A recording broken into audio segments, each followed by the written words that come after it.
You know those incredible visual effects in movies? The really slick intros to your favorite shows? Or even just a perfectly animated logo that, just catches your eye? Oh yeah, absolutely. They often seem like pure magic. Right, like something conjured from thin air, almost impossible to create without, I don't know, a massive Hollywood studio and a whole team of wizards. It feels like this secret language, doesn't it? It absolutely does. And we see these dynamic visuals everywhere now, right? Big budget commercials, those super engaging social media explainers, they all kind of share this common DNA.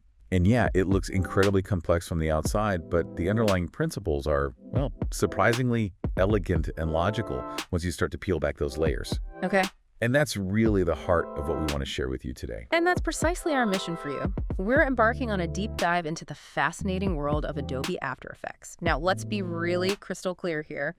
We are not doing a software tutorial. No clicking buttons here. Exactly. You won't need to open After Effects yourself. You don't even need to own it. Instead, we're going to unpack the core creative and technical principles, the stuff that empowers motion graphic artists and visual effects designers to transform, a static idea into dynamic, professional-grade animation. We'll explore the how and, maybe more importantly, the why behind these visual feats. We're digging into a foundational guide, the Adobe After Effects Classroom, in a Book 2020 release, to pull out those surprising nuggets of insight. So our mission for you today is basically a shortcut to being truly well-informed about the underlying ingenuity in digital motion. Yeah, we'll show you how these tools enable incredible storytelling and visual communication, even if you've never touched a motion graphics program in your life. We're talking about those aha moments. Exactly. Those moments when you realize the magic isn't really magic at all. It's just a brilliant series of logical, interconnected steps that you can absolutely understand. Get ready to look at animated content with a completely new appreciation, hopefully. So, okay, if you're going to create this visual magic, where do you even begin? What's the absolute starting line for turning an abstract idea into a moving masterpiece? Does it just start with a flash of inspiration, or is there like a method to the madness? Oh, there's definitely a method. Okay. It absolutely starts with a methodical path, a really structured workflow designed to manage what can quickly become, well, immense complexity. Right. Every professional project in After Effects follows a clear, logical This progression. audiobook is brought Think to of it you like a by Sunil robust Sharma, six-step dedicated recipe designer. for visual motion. A blueprint that guides you from the raw ingredients right through to a polished final product. Okay. It's really about building a solid foundation first. You don't just jump in. A six-step recipe. I like that. Okay, lay it out for us. What are these foundational steps that bring an animation to life, and why is that particular order so important? Well, the very first step, the absolute groundwork, is importing and organizing your source material. This is where you gather all your raw assets. Video footage, still images, audio files, maybe other graphic elements. It's like a chef meticulously prepping all their ingredients before they even think about turning on the stove. Yeah, mise en place for animation. Exactly. Yeah. You need everything in its place, organized. Otherwise, chaos ensues later. Makes sense. Got your ingredients prepped. What's next? Next, you move into the creative workspace itself. That's creating compositions and arranging layers. This is where you start actually assembling those ingredients onto your canvas. A composition is your scene, your stage, and layers are the individual elements you place within it. Okay, assembling the pieces. Then you begin to refine and enhance, which involves adding various effects. These are like your visual seasonings, Yeah. the filters adjustments, things that alter the appearance, or even the sound of your layers.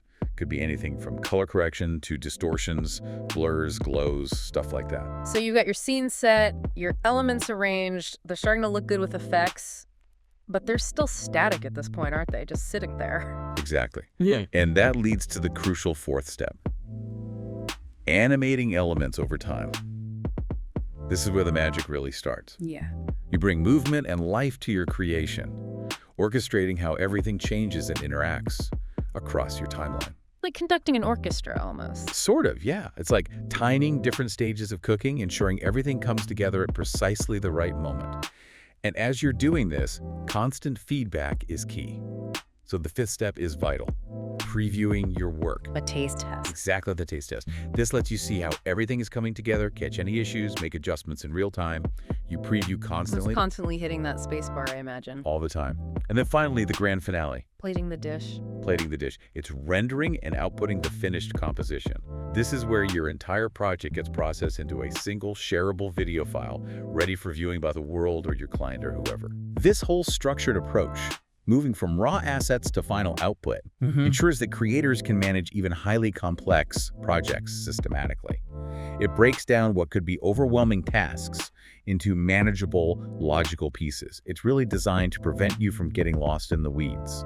That makes perfect sense. It's not just doing things sequentially, but really understanding how each step builds on the last, like scaffolding for your project. Exactly. It almost sounds like a project management system as much as a creative tool, in a way. In many ways it is, especially for larger projects.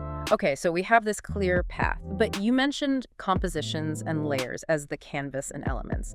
Let's unpack those a bit more. What exactly are they in this world? Right, the composition, think of it as the absolute central workspace within After Effects. It's your stage, your artboard, your container, where all the animation, the layering, the effects, everything comes to life. Okay. And it's not just a flat space. It has both spatial dimensions you're familiar with in height, but also, crucially, temporal dimensions, time. Right, it has a duration. Exactly. It has a duration, a specific length in time, defining how long your animation will actually play. For a simple logo animation, maybe you just have one main composition.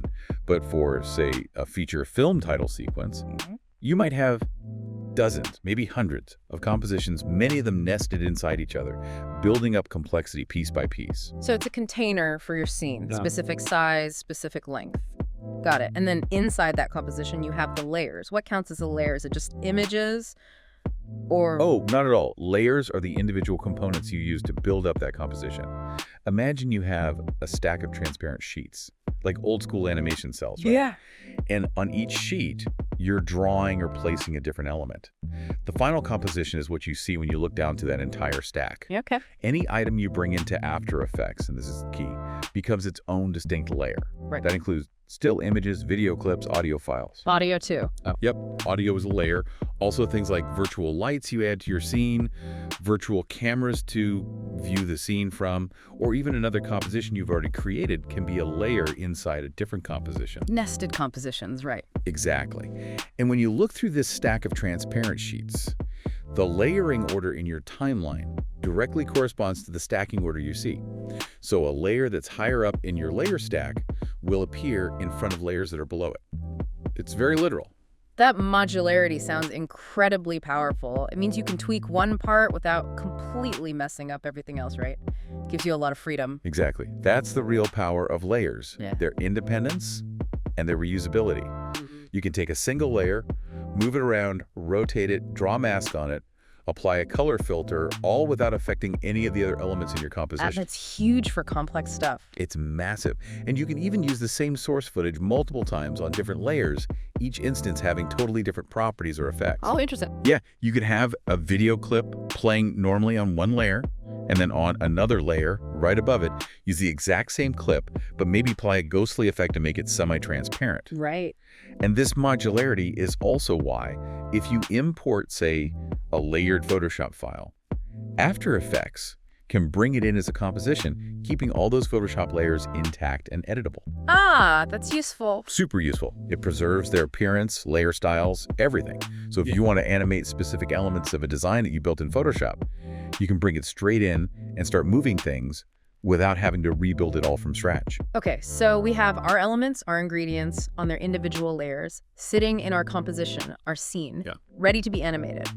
Now, this is the exciting part for me. How do we make them move? Because that's the whole point, right? Motion graphics. This is where it gets really interesting, how we take static stuff and infuse it with life. This is absolutely where the core concept of keyframes comes into play. Keyframing is really the engine of almost all animation in After Effects.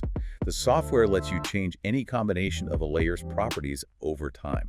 Properties, like its size or position? Exactly. Properties are essentially every adjustable attribute of a layer. The fundamentals include things like position, where it is on screen, scale, how big it is, rotation, how much it's turned, and opacity, how transparent it is. But there's also a crucial one called anchor point. Anchor point, what's that? The anchor point is the pivot point around which all transformations happen. Like if you rotate a layer, it rotates around its anchor point. If you scale it, it scales from its anchor point. Setting this correctly is really important. Okay, so it's the center of transformations. Got it. And keyframes control these properties over time. Precisely. The fundamental concept for controlling these changes over time is the keyframe. A keyframe basically marks a specific point in time where a property has a defined value. Like putting a pin in the timeline. Exactly like putting a pin in the timeline. You say, at this exact moment, I want the position property to be here. For example, you might set a keyframe at time 0 where an object's position is on the left side of the screen. Then you move down the timeline, maybe to 3 seconds, and set another keyframe where its position is now on the right side. And then the software figures out the movement between those 2 points. Yes. After Effects then performs what's called interpolation. It calculates all the intermediate values for that property between those 2 keyframes, creating a smooth movement across those 3 seconds. To create any change over time, you absolutely need at least 2 keyframes, one for the beginning state and one for the end state. So you set the start and end points of the journey. And the software intelligently fills in the path. It's incredibly powerful. That granular control must allow for incredible precision. You're not just saying move from A to B, but defining how it moves, when it arrives, maybe even the quality of that movement. Does that mean you can make things feel really natural or conversely really snappy and exaggerated? Both. It's immensely precise. This keyframe-based animation gives creators just, well, huge, exact control over every aspect of motion. You can control not just the speed between keyframes, but also the acceleration and deceleration into and out of those keyframes. Ah, okay, so not just a constant speed. Right. For instance, a fantastic feature that enhances this realism is called Easy Ease. It's not just a simple linear constant speed movement. Easy Ease automatically smooths the start and end of an animation, making movements look far more natural, more organic. Why is that important? Well, think about it. In the real world, objects rarely stop or start instantly, right? They accelerate up to speed and decelerate to a stop. Easy Ease simulates this, preventing that kind of robotic, very digital look and adding significant realism and polish. It's often a subtle touch, but it makes a world of difference in how professional something feels. Yeah, I can see how that level of detail allows for incredibly detailed choreography of visual elements. Like everything from a character's subtle eye blink to a car speeding off and then skidding to a halt, or a dramatic title sequence revealing itself with perfect rhythm. You could perfect all of that with keyframes and easing. Absolutely. It really allows you to infuse character into the motion itself. Yeah. This granular control means you can choreograph an object to bounce, squish, stretch, spin, fade. Yeah. Anything, really, with perfect timing and fluidity. Mm-hmm. It enables the nuanced visual storytelling that makes professional motion graphics so captivating. Yeah. Every subtle shift or dramatic transformation is orchestrated through these keyframes, allowing animators to tell stories not just with what's on screen, but how it moves. It's the difference between a puppet being just jerked around by strings and a character that feels like it has believable weight and intention. That's a perfect way to put it. Keyframes are clearly powerful, fundamental, but sometimes you must want something even faster or maybe more automatically interconnected. You don't want to manually set dozens, maybe hundreds of keyframes if there's a smarter way, right? Especially if you need repeatable actions or things that need to react to each other. So yeah, speaking of speed and efficiency, what's the shortcut? Is there a way to get instant impact without necessarily sacrificing quality? A way to jumpstart complex animation without building every single little movement from scratch? There definitely is. For quick results, After Effects offers hundreds of prepackaged solutions called animation presets. Presets, okay. These are essentially pre-designed combinations of effects and keyframes that have already been created for you by Adobe or other users. You can just apply them directly to a layer, especially text layers, to achieve pretty complex animations almost instantly. It's like having a library of sophisticated, pre-programmed choreographies for your elements, ready to just drag and drop. So instead of manually keyframing every single letter flying onto the screen for a title, I could just grab a preset that does something similar. That sounds like a massive time saver for common tasks. Precisely. Imagine needing text to appear dynamically on screen. Instead of fiddling with Position, scale, rotation, opacity keyframes for each letter. You can just browse the presets, find one called, say, bullet train, drag it onto your text layer, and boom, the text whizzes in letter by letter. Nice. Or maybe you want it to shatter and disappear dramatically. There might be a preset called Explosion 2 or something similar. You just apply it. But are they fixed? Or can you tweak them? Because maybe the preset is close, but not exactly what I want. That's the really great part, and the sourcebook highlights this. Even after applying a preset, you can still customize it. You can dive into the keyframes it created, tweak the timing, change the colors of any effects it applied, adjust the intensity. You can use it as a flexible starting point rather than a rigid, unchangeable effect. Okay, that's key. So it balances speed with control. Exactly. You get a complex animation quickly, but you retain the ability to fine-tune it to match your specific vision and project needs. It's also a huge asset for maintaining consistency and branding, you know. You can create custom presets for your company's titles or transitions. Presets sound great for speed, no doubt. But what if you need something more? Custom. A truly dynamic relationship between different properties, maybe something that reacts intelligently to other changes in the scene without setting endless manual keyframes. This feels like a step beyond just pre-built movements. That's exactly where the power of expressions truly shines. And this, for me, is where After Effects moves from being just a linear animator to a much more programmatic and reactive system. Okay, expressions. Sounds a bit like coding.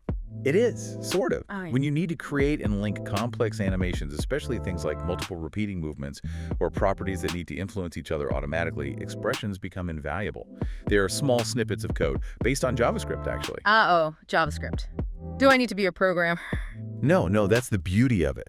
While they're based on JavaScript, you don't actually need to know JavaScript to use them effectively in most common scenarios. Expressions allow you to create these dynamic, intelligent relationships between layer properties.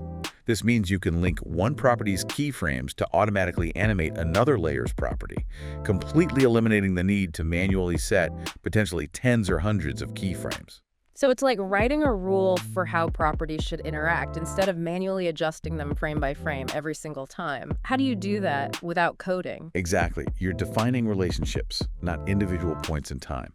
And the way you often do it without coding is using a visual tool called the pick whip. It looks like a little spiral icon next to most properties. You can literally just click and drag this pick whip from one property, say the rotation of layer A, and drop it onto another property, maybe the position of layer B. After Effects then automatically writes the basic expression code for you, linking those two properties. It's incredibly intuitive for simple links. Wow. Okay, so give me an example. How might that be used? Well, you could, for instance, link the rotation of a layer to the direction of a drop shadow effect applied to it. So as the object rotates, the shadow automatically shifts to always appear opposite the light source, realistically. That saves manually animating the shadow direction. Totally. Or a more complex example from the book. You could link the depth property of a starburst effect, which makes lines radiate out, to the opacity property of, say, a text layer. So as the text fades in and becomes more opaque, the starburst effect behind it automatically gets deeper and more intense, reacting visually. That's really clever. What's fascinating here is how expressions bring this sort of programmatic intelligence to your animations. It's not just a sequence of commands, it's a dynamic reactive system. How does this change the way an animator thinks or works? Does it open up different kinds of animation? It really is a paradigm shift from purely manual keyframing. It encourages the animator to think more like a system designer sometimes. Instead of the laborious frame-by-frame or even keyframe-by-keyframe approach, you start thinking about building relationships, building rules. Right. You set it up so changes to one linked property automatically cascade through others. This ensures consistency, which is huge, and saves immense amounts of time on complex projects. Think about animating, say, multiple gears in a machine, instead of keyframing each gear's rotation. You could link them all with expressions, so turning one turns them all correctly. Exactly. Or link them to a single slider control. Or imagine designing a motion graphics template for a new show lower third. You could set up an expression so that as the length of the journalist's name changes, the background bar automatically expands or contracts to fit it perfectly without the editor having to manually resize it. That makes animations incredibly adaptable. Super adaptable. Quick modifications don't break intricate interdependencies. It's really about building smart, adaptable, and often reusable systems within your composition. For professional workflows, it's an absolute game changer, It allows for a level of complexity and responsiveness that would be practically impossible to achieve manually in a reasonable time frame. Speaking of linking things and building systems, let's talk about how you get multiple layers to move together as a cohesive unit without them actually being, part of the same original video clip or image. For example, if you have a complex character made of separate layers for the arm, leg, head, etc., you don't want to animate each part independently every single time the character takes a step, right? That sounds like a nightmare. You are absolutely right. That would be a recipe for madness and inconsistency. And that's where parenting comes in. It's a crucial organizational technique that dramatically simplifies complex, coordinated motion.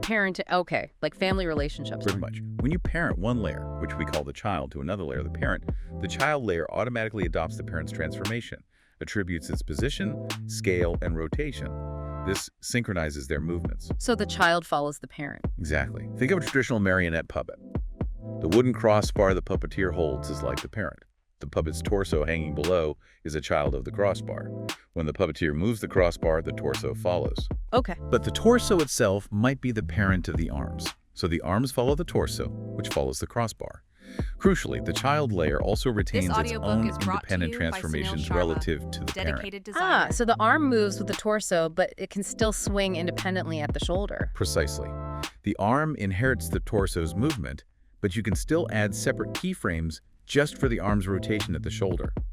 This creates a hierarchy of movement, which is fundamental for character animation or animating complex machinery, anything with interconnected parts. That's really clever. It makes complex structures manageable. You mentioned it's for character animation, but are there other uses? What about more abstract links? Absolutely. And for even more advanced, precise connections, especially linking a single point to another layer, perhaps without needing a visible parent object, that's where null objects come into play. Null objects, what are they? Invisible layers. Essentially, yes. A null object is an invisible layer. It has all the standard transform properties, position, scale, rotation, anchor point, just like any other layer, allowing it to serve as a parent or just a general control point.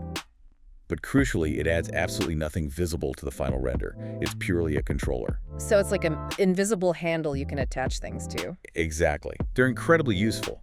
For instance, you might create a null object and parent several layers to it. Then you only need to animate the null object to move the entire group together. Or, for more advanced stuff, they're often created from specific points on a path. There's a feature, create nulls from paths. Okay. If you draw a shape with the pen tool, this feature can automatically generate null objects linked to each vertex or point on that path. Then, instead of animating the path itself, you can animate the null objects, which in turn distort the path in very controllable ways. That sounds powerful for complex shape animation, like connecting parts of different layers together precisely. Yes. You could use nulls derived from path points to, say, connect the top of a dynamically drawn stem layer to a falling flower layer, ensuring they remain perfectly connected as the flower moves and maybe even deforms, even if the flower has its own independent sway animation. It allows for highly precise, targeted connections. So parenting gives you broad hierarchical control, and nulls give you these precise, often invisible connection points or controllers. It sounds like a really robust system for orchestrating complex motion. It absolutely is. This whole hierarchical control system using parenting and nulls is fundamental to managing complexity in After Effects, especially in character rigging, advanced infographics, or any scenario where you have many interdependent moving parts. It's a technique used constantly by professionals to maintain order and efficiency in their projects.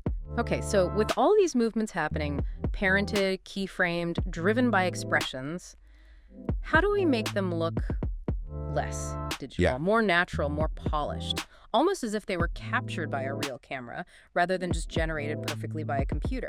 There's often that sort of uncanny valley effect with purely digital motion, isn't there? You've hit on a really critical point about achieving realism and polish. That's where two key elements, motion blur and time manipulation, come in to elevate your animations and smooth out that potentially jarring digital look. Motion blur, like you see in photos of fast-moving things. Exactly that. To achieve photographic realism, motion blur is often applied. This effect simulates the blur that naturally occurs when an object moves quickly in the real world, whether it's captured by a camera with a specific shutter speed or even just perceived by the human eye. It makes animation look significantly more authentic and less artificial. How does it work in After Effects? Is it automatic? You can enable it with a switch for individual layers that are moving, and also enable it for the composition as a whole. Its intensity can be precisely controlled using settings that mimic a real camera, like shutter angle and shutter phase. A wider shutter angle creates more blur. So without motion blur, fast-moving animated objects would just look unnaturally sharp, almost like they're strobing across the screen, which would definitely break the illusion. Exactly. It's a crucial finishing touch, a finessing tool. Without it, animated objects, especially those moving quickly, can appear jarringly sharp, a dead giveaway of computer generation, which immediately breaks the illusion of smooth motion. Think of animating a spinning fan blade. If there's no motion blur, it just looks like a sharp, transparent shape rotating awkwardly. Add motion blur and suddenly it looks like a rapidly moving object with that smooth, almost ethereal quality. Okay, motion blur adds physical realism. What about manipulating time itself? Right, beyond just the quality of movement, time remapping offers dynamic, incredibly flexible control over the playback speed within a clip or animation. It allows you to speed up, slow down, stop, or even reverse footage or pre-composed animations at different points in time. So time remapping isn't just about changing the overall speed of a whole clip, like making it play at 2x speed. It's about varying the speed within that clip to create dramatic or stylistic effects, like a sudden slow motion punch in an action sequence, then snapping back to real time. Precisely that. It's a hugely powerful narrative and stylistic tool. You can create those dramatic slow motion moments for emphasis. You can fast forward through mundane sections of a clip to save time, or you could even have a scene play forward normally, then quickly reverse for a moment, and then play forward again, perhaps at double speed, all within the same layer using time remapping keyframes. That sounds like something you see a lot in music videos or sports highlights. Absolutely. It's incredibly popular for highlighting a key action, creating a specific rhythm, or just adding visual flair. You can even use it to create a perfect freeze frame effect, where time just stops on a specific frame for dramatic impact. How do you control that? Is it just more keyframes? It is controlled by keyframes, but the graph editor becomes particularly useful here. The graph editor provides a visual representation of your animation values over time, including time remapping speed. For time remapping, the steepness of the graph line directly correlates to playback speed. A steeper line means faster playback, a flat line means a freeze frame, and a downward sloping line means a reverse playback. This gives you incredibly precise visual control over these temporal changes. It's truly about orchestrating time itself within your animation, much like a musical conductor controls tempo. Wow. Okay, so with the fundamentals of motion covered from keyframes and expressions to parenting and making it all look natural with blur and time tweaks, let's explore how After Effects lets you play visual alchemist. How you can isolate specific elements, cut them out, and even distort them with amazing precision. All right, let's say you need to highlight just one specific part of an image, or maybe apply an effect to only a certain area, like blurring out a face or a license plate. It sounds like you need some kind of surgical tool for visibility. What's the fundamental concept behind that, and how precise can it get? That's exactly where masks come in, and they're absolutely fundamental to so much compositing and effects work. A mask in After Effects is essentially a path, an outline, that you draw directly onto a layer. It gets used to modify that layer's effects and properties, but most commonly, it affects its alpha channel. Transparency, right. Exactly. The alpha channel dictates transparency. So a mask can define which parts of the layer are visible and which parts are invisible. If you think of a traditional artist's stencil, it's very similar conceptually. You can use a mask to reveal or hide portions of a layer, or, as you said, to confine an effect like a blur to only operate within the masked boundary. How are these masks made? Do you just draw freehand? You can draw them using shape tools, like rectangles or ellipses, or for more complex shapes using the pen tool, much like in Illustrator or Photoshop. Masks composed of segments, the lines or curves that form the outline, and vertices, the points defining where those segments begin and end, which you can manipulate precisely. Okay. And can you make the edges soft? Because a hard edge might look unnatural sometimes. Absolutely. You can feather the mask edges to create a soft transition between the mask and unmasked areas. This is crucial for blending things realistically. And you can also apply mask modes like add, subtract, intersect, or difference, which control how multiple masks drawn on the same single layer interact with each other to create more complex transparency shapes. So going back to that classic example, if I had a video of someone watching TV and I wanted to replace what's playing on the screen with a completely different video, I'd use a mask for that. That sounds like a very common visual effects. It's a classic, and masks are absolutely fundamental for achieving it. Whether you want to crop an object out, apply an effect selectively, or create a window through one layer to reveal another layer underneath, masks are your go-to tool. For that TV screen replacement, yes, you would draw a mask precisely around the TV screen itself on the layer containing the original footage. Then, you'd likely feather the mask's edges just slightly to match the natural softness of a real TV screen's edge. Maybe account for reflections or screen curvature. Then, you simply place your new video, perhaps that footage of a sea turtle swimming on a layer underneath the original TV layer in the layer stack. Underneath. Right.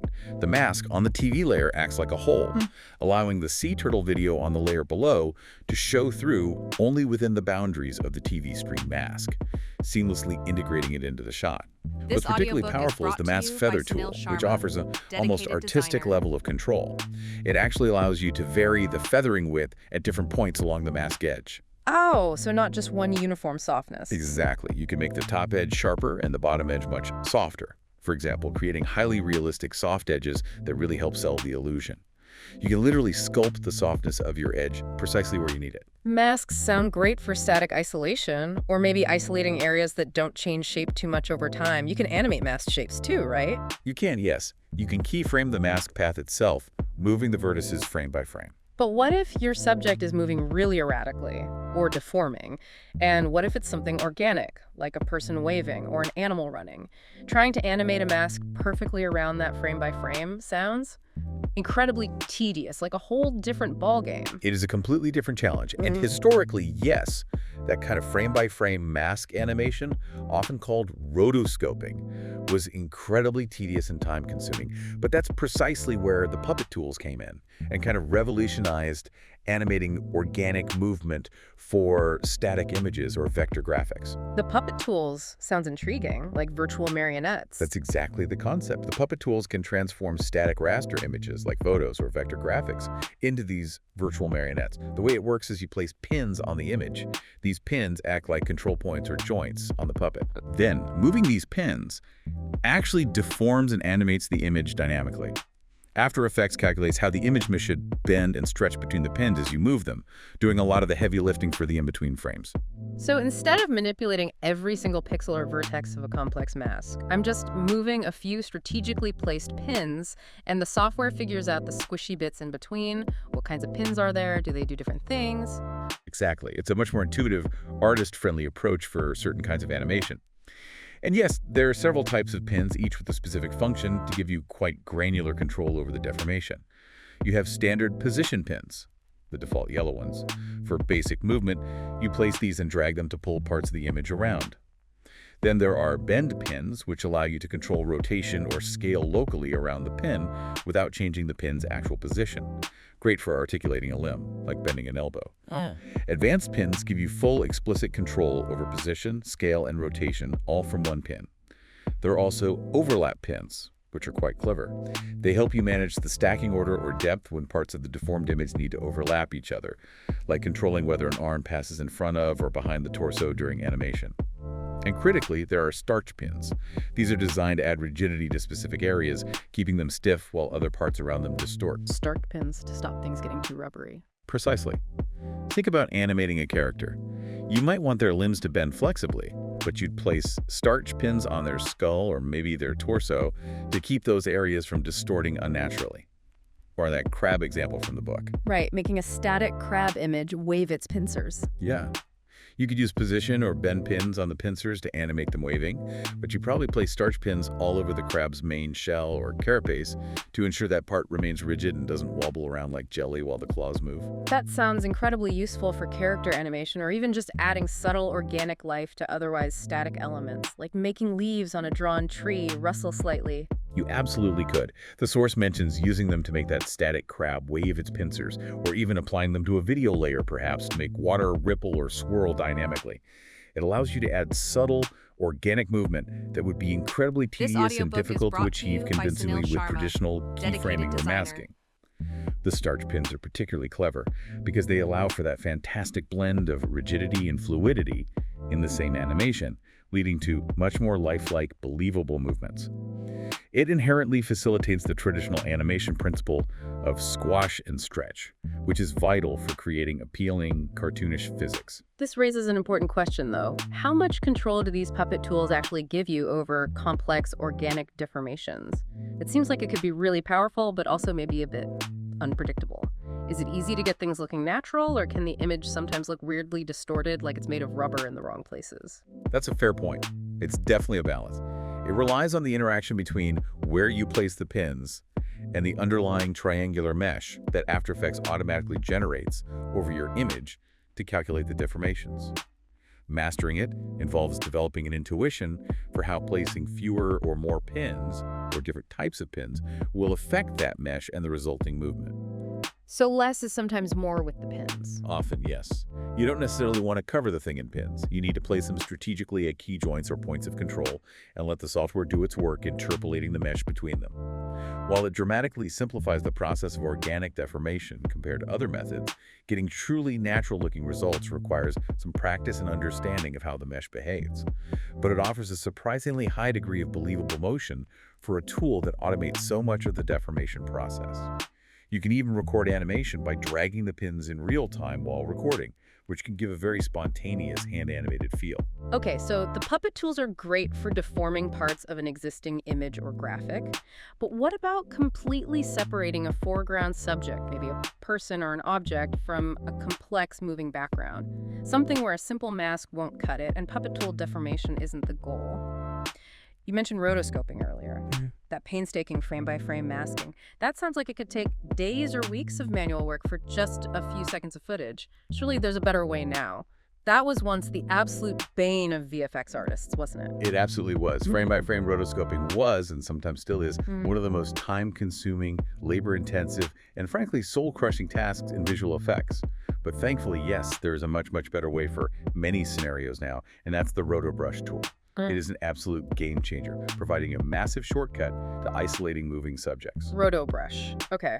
How does that differ from traditional rotoscoping? Well, traditional rotoscoping, as we said, involved drawing masks, essentially tracing around the object, on every single frame of the video clip. The rotobrush tool revolutionized this. It allows you to much more quickly specify foreground and background areas using just simple, broad, paint-like strokes on a single frame. Wait, on just one frame, not every frame. So you start on one frame, called the base frame. You essentially tell After Effects, this stuff I'm painting green is the foreground I want to keep, and this stuff I'm painting magenta is the background I want to get rid of. You just make rough strokes.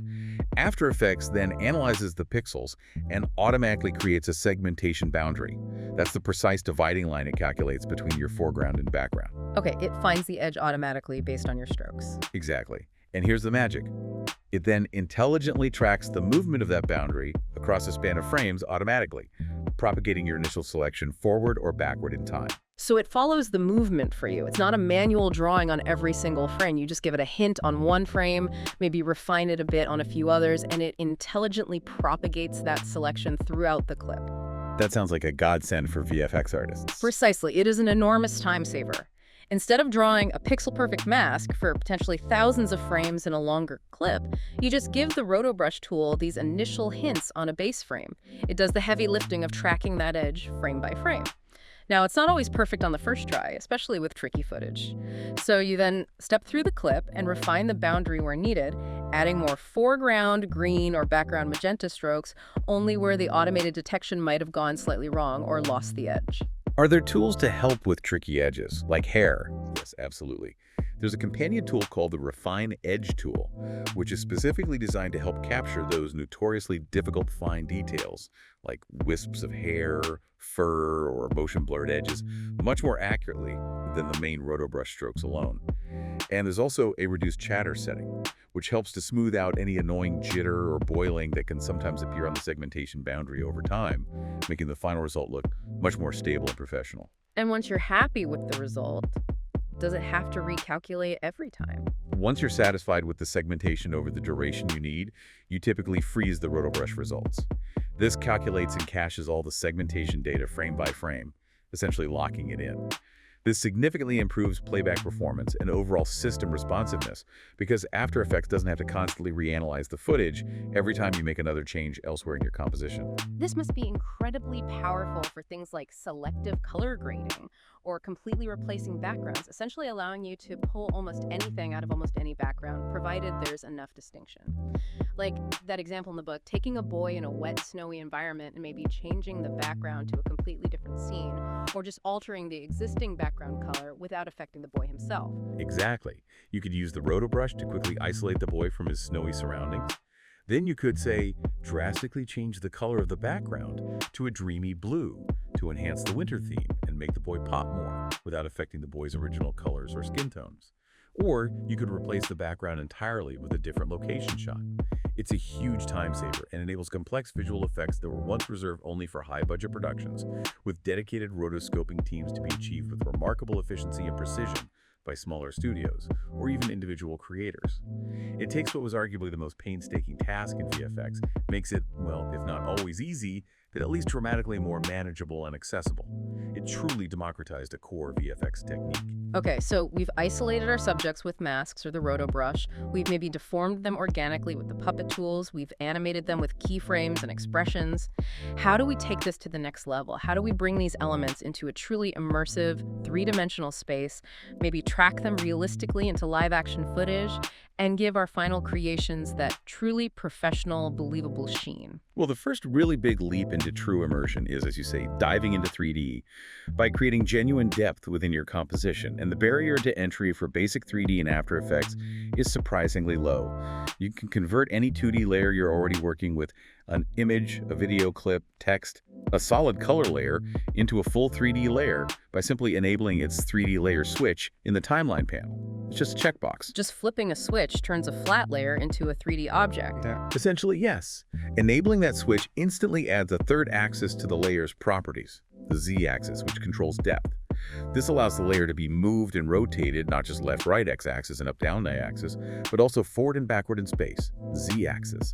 It starts truly inhabiting a virtual 3D environment within your composition. So it's not just a flat image pretending to be 3D by scaling up or down as it moves backwards. It actually exists in a genuine 3D coordinate system within After Effects, with real depth properties.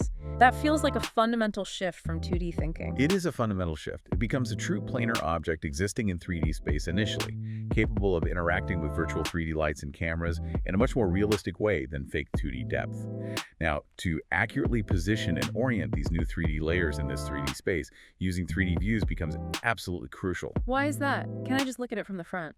You can, but a 3D layer's position and orientation can be quite deceptive when viewed only from the default front perspective, the active camera view. What looks perfectly placed from the front might be miles away on the Z-axis or wildly off to the side if you looked at it from above.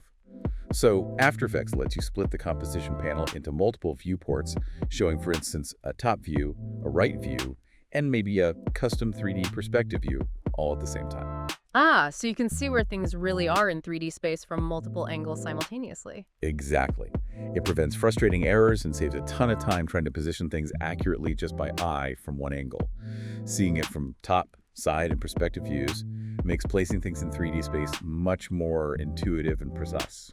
Okay, so we have layers existing in 3D space, but what about making them look natural in that space? Making them look like they're actually part of a scene, not just flat planes floating weirdly. Lighting is probably a huge part of that, right? It's absolutely everything for realism. To make 3D layers look like they belong in a scene and have volume, adding 3D lights is essential. Just like in the real world, lights define form, create mood, and critically, they cast shadows, which are vital for giving depth cues and anchoring objects to a scene. Without shadows, 3D elements often look like they're just floating artificially. What kinds of lights can you use? Is it like stage lighting? It's very similar.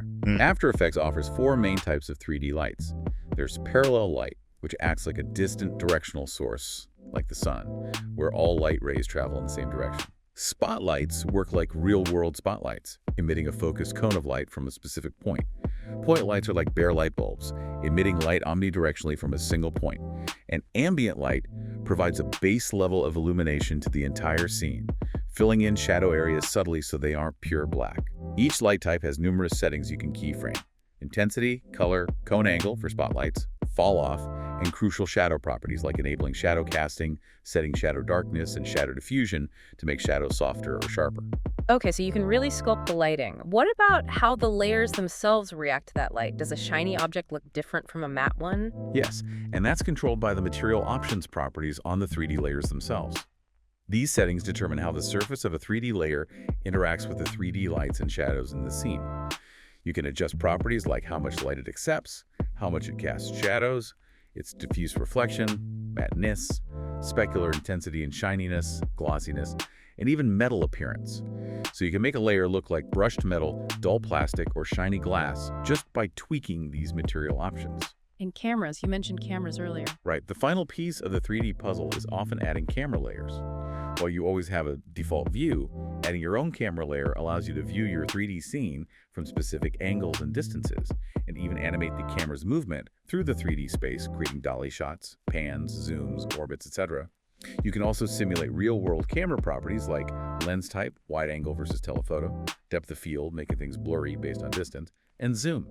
Using a camera layer is essential for giving your 3D scene that authentic, cinematic perspective and movement. So for example, you could take some text, make it a 3D layer, maybe give it actual extruded depth using the built-in Cinema 4D renderer that After Effects includes. Exactly. You can extrude 2D text or shapes into true 3D volumetric objects now, not just flat planes. Right. And then you could add maybe a spotlight above it to cast a dramatic shadow downwards, maybe an ambient light to soften things slightly, set the material options to make it look metallic, and then fly a 3D camera around it for a cool title sequence reveal. I think I saw an example like that, some lunar landing media title text in the source material, and it looked incredibly solid and realistic. That's a perfect example. You create the 3D text, extrude it for real depth using the C4D render option.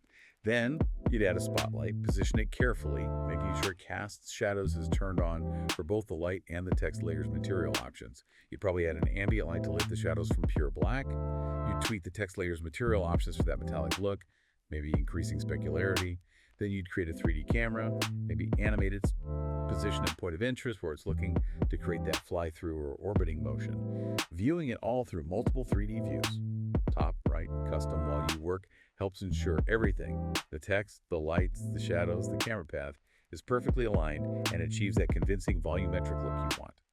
This level of control allows you to replicate nearly any real-world lighting scenario or camera move. Okay, having created these potentially stunning 3D elements, maybe even a complex 3D logo or an animated character model you imported, how do we then integrate them seamlessly into live-action footage?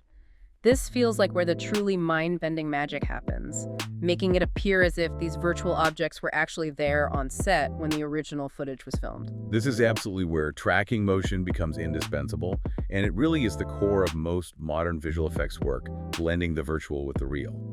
After Effects offers incredibly powerful motion tracking capabilities to achieve this synchronization. What kinds of tracking are there? Well, for simpler 2D tasks, the mask tracker, which we touched on briefly, can analyze the movement of an object in a video clip and automatically animate an existing mask to follow that object's position, scale, and rotation.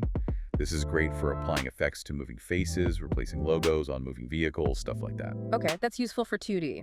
But for integrating 3D objects into footage? For that, the real powerhouse is the 3D camera tracker effect.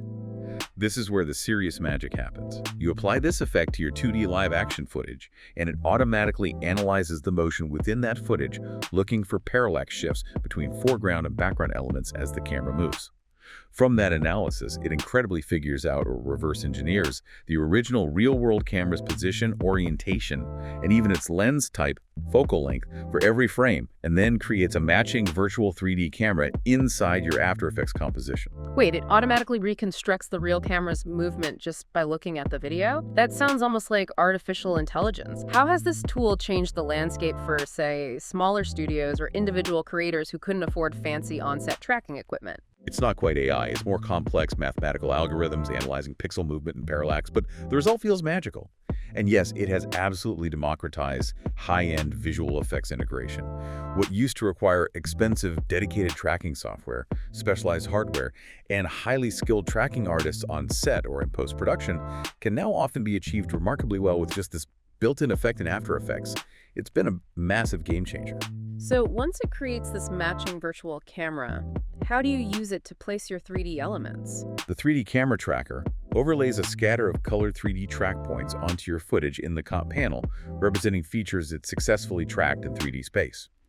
You can then select a group of these points that lie on a surface in your scene, like the ground or a wall, right-click, and tell After Effects to create, say, a 3D null object and a camera based on those points.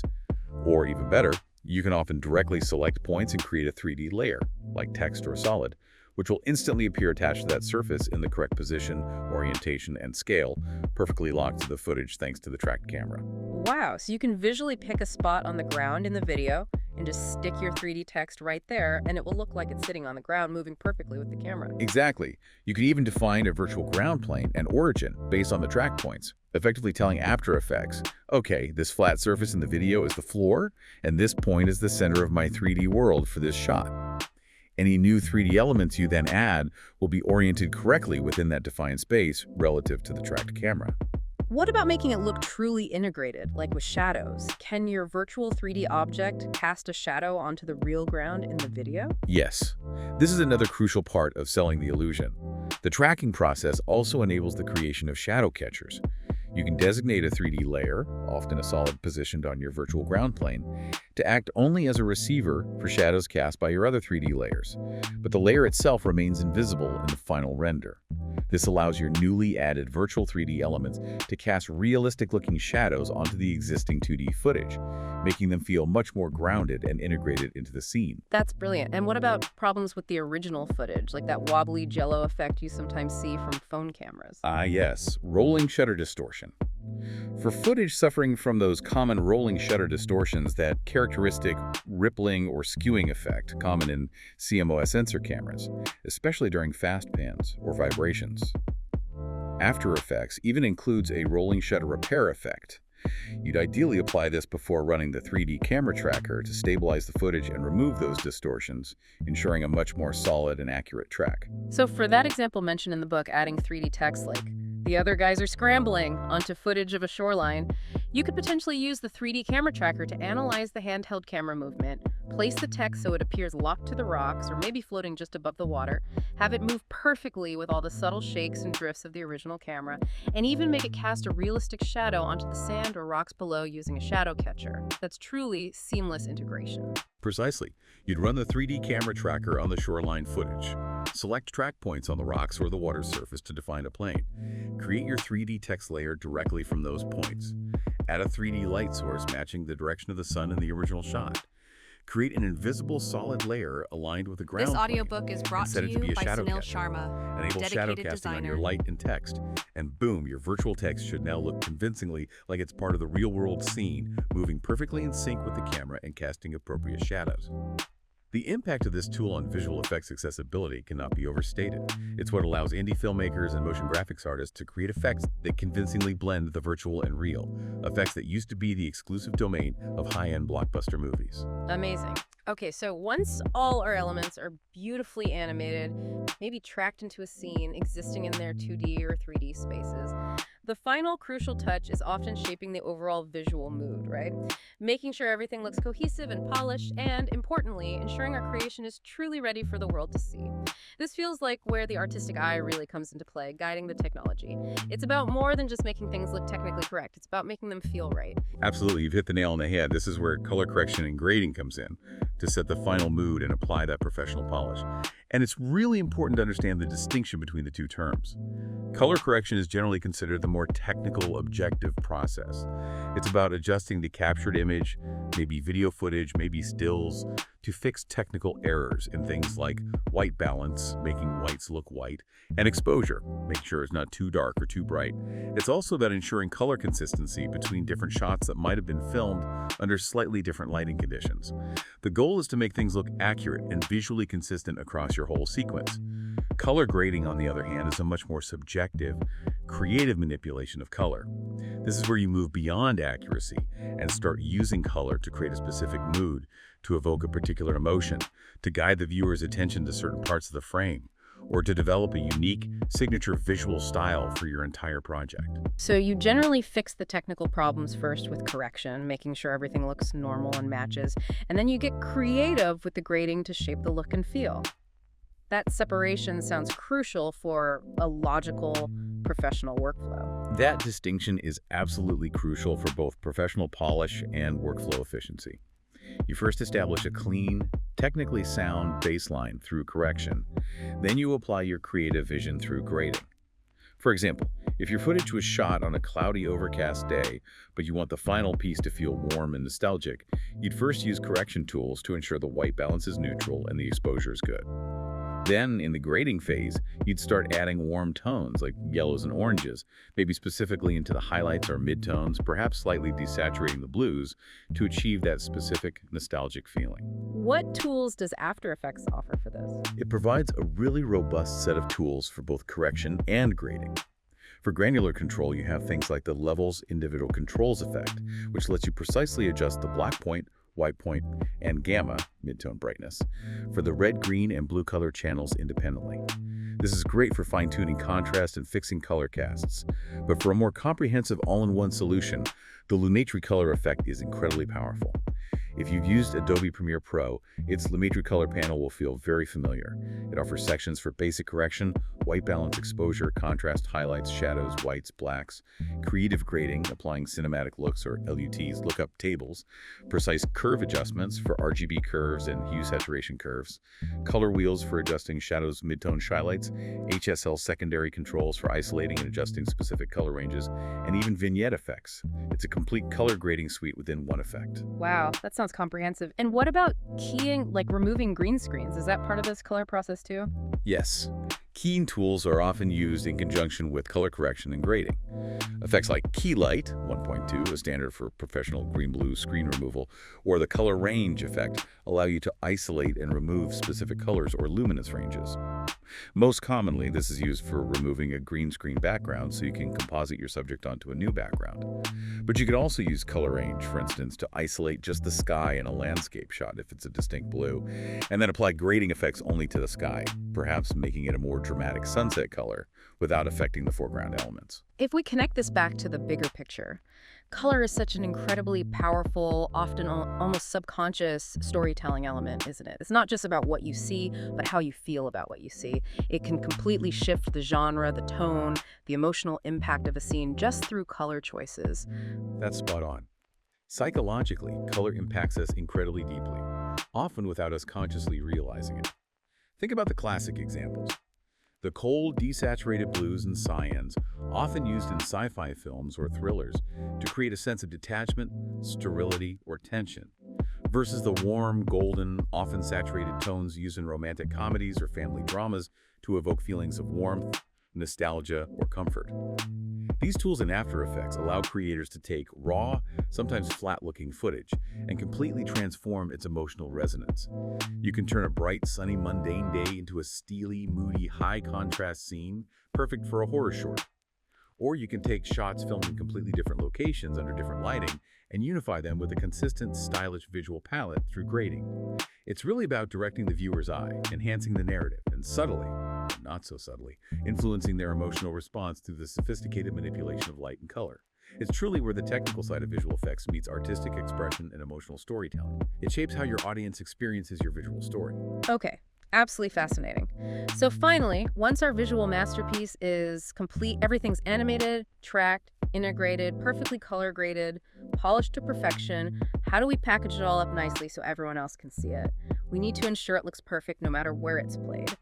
And maybe even more importantly, in many professional settings, how do we make it easy for other people, like video editors, to use our motion graphics work in their projects without them having to become After Effects experts themselves and without them accidentally breaking all our hard work? Right, those are the crucial final steps.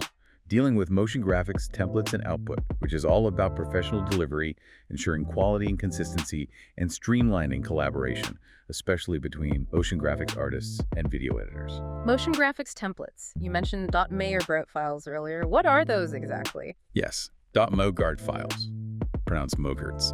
These are a genius invention for bridging the gap between After Effects and Adobe Premiere Pro, the video editing software. They allow you, the After Effects artist, to create a complex animation or graphic like a lower third, a title card, an animated transition, and then specifically choose which properties of that animation should be editable by someone else later in Premiere Pro. You expose these chosen controls in After Effects Essential Graphics panel. So I build the cool animated lower third in After Effects with maybe text layers, shape layers, effects, and then I can decide, okay, the editor using this in Premiere only needs to be able to change the person's name and their title text, maybe choose between a blue or a red background color. Exactly that. You drag only those specific properties, the source text for the name layer, the source text of the title layer, maybe a color control linked to the background color into the Essential Graphics panel. You can give them clear, user-friendly names, add sliders or checkboxes for options. Then you export this whole package as a .mogart file. And what happens then? The editor just imports that .mogart file into Premiere. Precisely. The video editor imports the .mogart file into their Essential Graphics panel in Premiere Pro. They'll see only the simple controls you expose text fields to type the new name and title, maybe that color choice dropdown. They make their changes using this simplified interface, and the underlying After Effects composition, which is embedded inside the .mogart, updates dynamically right there in their Premiere timeline. They never have to open or even understand After Effects. That's not just a huge workflow advantage, that's a whole new level of efficiency and brand consistency for production teams.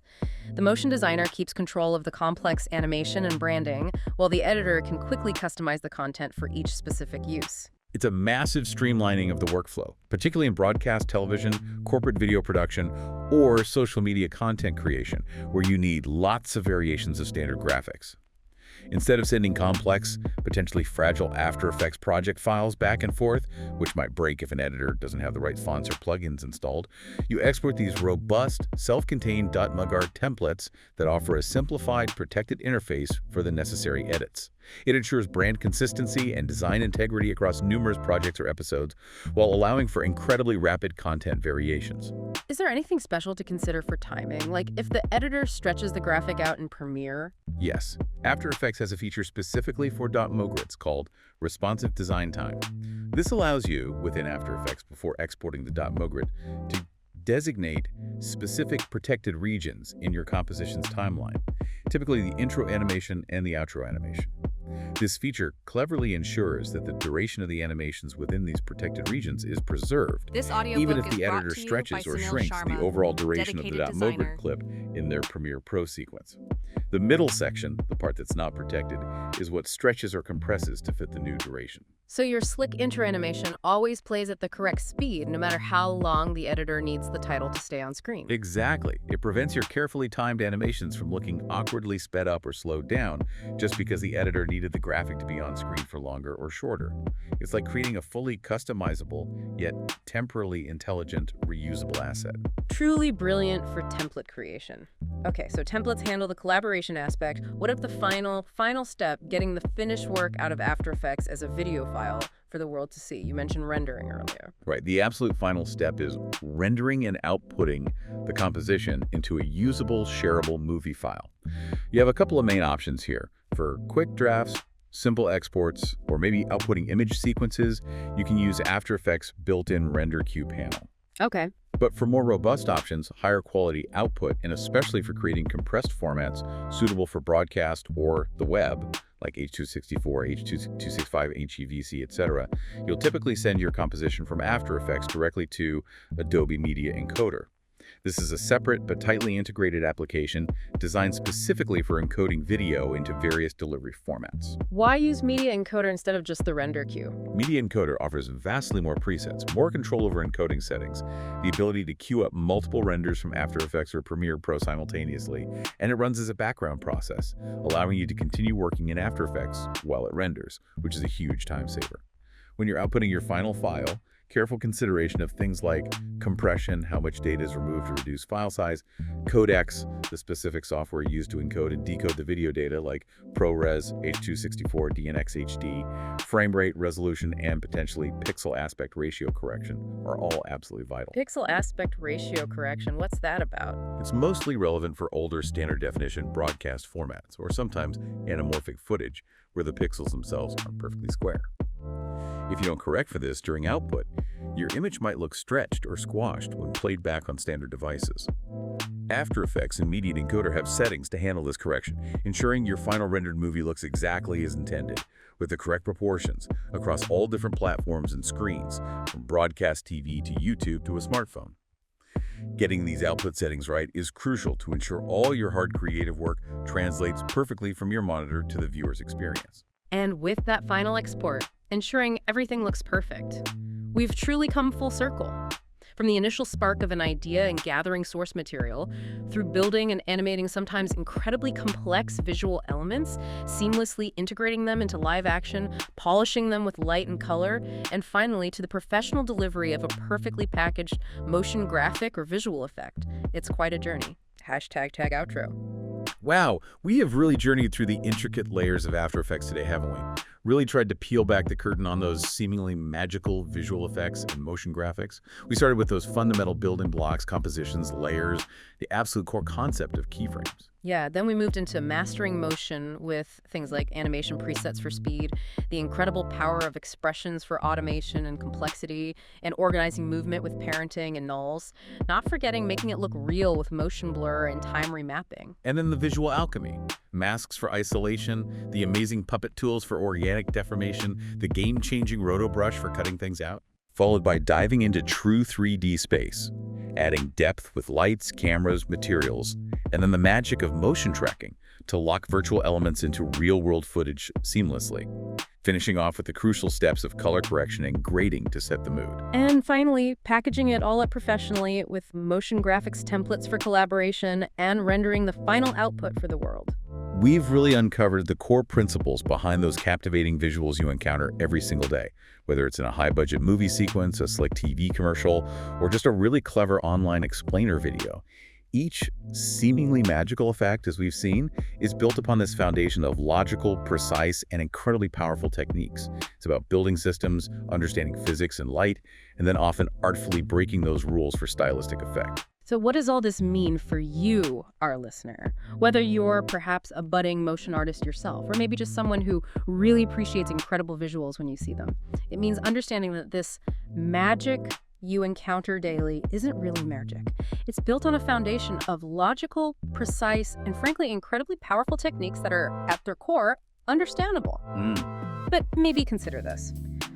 How does this level of precise control allow creators to not just tell stories more effectively, but to actually manipulate the very fabric of visual reality that we perceive? They're bending time with time remapping, bending space with 3D and tracking, bending perspective with cameras and masks.